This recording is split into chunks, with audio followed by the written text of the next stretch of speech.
আরে এ কথাটা তো মমতা ব্যানার্জি প্রথম বলেছে যে মায়েরা বোনেরা ইডি সিবিআই এলে হাতা খুন্তি বেলুন নিয়ে বেরোবে। তা মুখ্যমন্ত্রী যখন বলতে পারে তার পরিষদীয় মন্ত্রী বলবে না? এবারে ইডি সিবিআই প্রুফ নিয়ে যখন যাবে একবার ছাত্র যুব বা যে কেউ এক শাহজাহান মমতা ব্যানার্জির দলের অর্ধেক কাঁপুনি ধরিয়ে দিয়েছে, বাঁচাও সাধু বাবা বলতে হচ্ছে। এরপরে ইডি সিবিআই আবারও আমি নামগুলো বলবো না, লিস্ট বলবো না, এখনো এই বাংলার বুকে 40 থেকে 100 জন ধরা পড়বে তৃণমূলের রথী মহারথী, যারা লাল আলো গাড়ি নিয়ে ঘুরে বেড়াচ্ছে। ভিক্ষ তোমার নাম কি?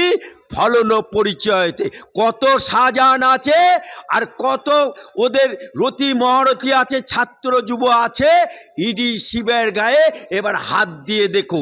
ভিক্ষ